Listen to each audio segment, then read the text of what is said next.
Hello friends, நம்ம favourite சீரியல்லாம் அடுத்து என்ன சுவாரஸ்யமாக நடக்குது அப்படின்னு சொல்லிட்டு பார்க்குறீங்களா? இந்த ராஜேஸ்வரி எப்போவுமே நம்ம கிளவராக யோசிக்கிறோம் அப்படின்ற பேரில் அப்படி சும்மா சப்பையாக வேறு வேலையை செஞ்சு அதில் மாட்டிக்குவா. அப்படி தான் எப்பயும் ஒரு வேலையை செய்கிறா. அது என்ன அப்படின்னு சொல்லிட்டு பார்த்தீங்கன்னா, வெண்பாவை கடத்தி வச்சிருக்கா இல்லையா, அந்த பொம்பளை இப்போதைக்கு உண்மையை சொல்கிற மாதிரி தெரியல. ஆனால் அதுக்காக அவள் சும்மா இருக்கலாம் அப்படின்னாலும் அதுவும் இல்லை. ஏன்னா இந்த தீபிகா அப்புறம் அந்த பொம்பளை 3 பேரும் சேர்ந்துக்கிட்டு அடுத்து என்ன பண்ணலாம் அப்படின்றத பற்றி டீப்பாக டிஸ்கஷன் பண்ணியிருக்காங்க. அந்த டிஸ்கஷன் எங்கே நடக்குது அப்படின்னு சொல்லி பார்த்தீங்கன்னா, அந்த தீபிகாவோட வீட்டில் தான். ஏன்னா இப்போதைக்கு அந்த தீபக் கோர்ட்டுக்கு போயிருக்காரு, வந்திருக்க மாட்டார் அப்படின்றதுக்காக இவங்க 3 பேரும் இங்கே டிஸ்கஸ் பண்ணியிருக்கிறாங்க. என்ன அப்படின்னு சொல்லி பார்த்தீங்கன்னா, அந்த பொம்பளை எப்படியாச்சும் அந்த வெண்பாவை வட மாநிலத்துக்காரருக்கு யாருக்காச்சும் வித்துடணும். இல்லைன்னு வச்சுக்கோங்க, மறுபடியும் அந்த பொண்ணு வந்தால் நமக்கு தான் பெரிய ரிஸ்க்கு. உங்களுக்கு உங்கள் வீட்டில் ரிஸ்க்கு, எங்களுக்கு எங்கள் வீட்டில் ரிஸ்க்கு. அந்த வெண்பா அப்படின்ற ஒரு ஆணிவேரை வச்சுக்கிட்டு தான் அந்த மல்லி வீட்டில் படாத பாடு பார்த்தா படாத சீனா போட்டிருக்கா. அது எல்லாத்துக்கும் காரணமான அந்த வெண்பாவை அடக்கி அவளுடைய ஆணவத்தை குறைக்கணும் அப்படின்னா கண்டிப்பாக அவள் இந்த வீட்டில் இருக்கவே கூடாது. இந்த வீட்டு பக்கமே அவள் தலை வச்சு கூட படக்கூடாது அப்படின்னு சொல்லிட்டு இவங்க சொல்ல, என்னங்க சொல்கிறீங்க, ஏங்க இவ்வளோ ஒன்றும் அப்படின்னு சொல்லிட்டு பார்த்தீங்கன்னா, என்ன பண்ணுறது, மல்லி எல்லாருக்குமே வில்லியாக இருக்காங்க. ஆனால் மல்லி நல்லவங்கன்னு சொல்லிட்டு நமக்கு மட்டும் தானே தெரியும். அதனால தான் மல்லியை எப்படியாச்சும் ஒழிச்சு கட்டணும்னு சொல்லிட்டு ராஜேஸ்வரி ஒரு பக்கமும் அந்த தீபிகா ஒரு பக்கமும் அப்படியே இந்த கடப்பாயை வச்சு சவுத்தை குத்துவாங்க. அந்த மாதிரி குத்துன்னு குத்திட்டு இருக்காங்க. இதில் யார் ஜெயிக்க போகிறாங்க அப்படின்னு சொல்லிட்டு பார்த்தீங்கன்னா, மல்லி தான் கண்டிப்பாக ஜெயிக்கவே போகிறாங்க. ஏன்னா மல்லிக்கு எல்லாமே இப்போ கடவுள் துணை தான். கடவுள் கண்டிப்பாக அவங்கள காப்பாற்றுவாங்க. அதனால் கோவிலுக்கு போய் இங்கே மண்டிட்டு கடவுள்கிட்ட வேண்டிக்கிறாங்க. கடவுளே என் பொண்ணை எப்படியாச்சும் காப்பாற்றுங்க, நான் உங்களை தான் நம்பியிருக்கேன். என் புருஷனும் என்னை அடித்து வீட்டை விட்டு துரத்திட்டாரு, நான் என்ன பண்ணுறது, என் குழந்தை இருந்தால் தான் எனக்கு அந்த வீட்டில் ஒரு மரியாதை, அந்த வீட்டில் இருக்கிறதுக்கான ஒரு தகுதி எல்லாமே எனக்கு என் குழந்தையால் தான் கிடைச்சிது. அந்த வீட்டில் இருக்கணும்னாலே அந்த குழந்தை தான் எனக்கு தேவை.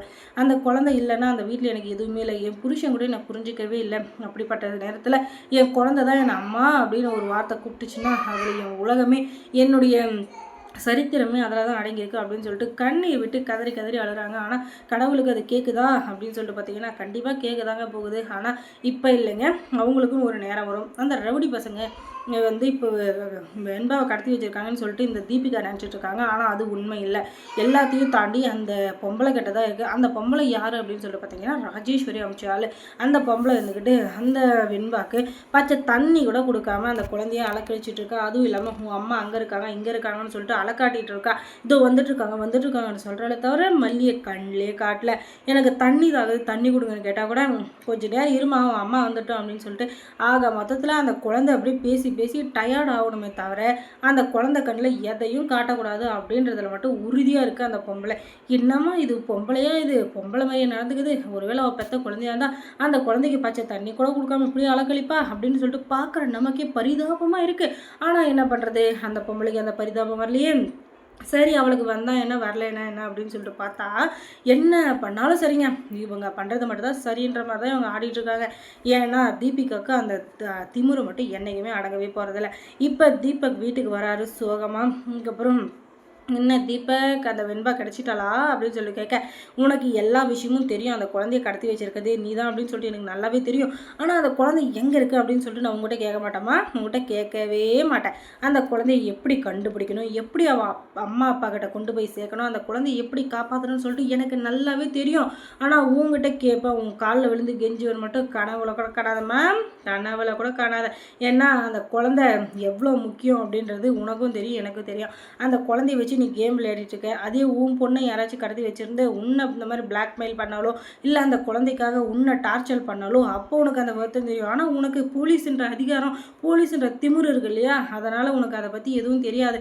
அதுக்காக நான் உன்னை எந்த குத்தமும் சொல்ல தாயே, வேலையை மட்டும் பாரு, அந்த குழந்தைய காப்பாற்றிக்கிற வேலையை நான் பார்த்துக்கிறேன், நீ அந்த குழந்தைய பற்றி அக்கறைப்படுத்த வேலை சரியா அப்படின்னு சொல்லிட்டு மூஞ்சில் அடித்த மாதிரி பேசிட்டு கதவை போய் டொப்புன்னு சாத்திடுறாரு. அவளுக்கு அசிங்கத்துக்கு மேலே அசிங்கமாக போயிடுது.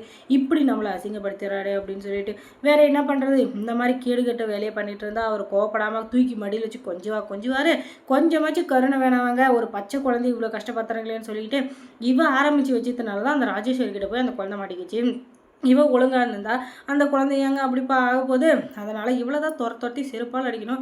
என்ன பண்ணுறது, போலீஸாக போயிட்டாலே அதனால் எதுவும் பண்ண முடியாது. அதுக்கப்புறம் மல்லி சீரியலில் என்ன சுவாரஸ்யமாக நடந்திருக்கும் நீங்கள் தெரிஞ்சுக்கணுன்னா நம்ம சேனலை சப்ஸ்கிரைப் பண்ணுங்கள். அதோட பக்கத்தில் இருக்க அந்த பெல் ஐக்கானையும் கொஞ்சம் கிளிக் பண்ணி விடுங்க.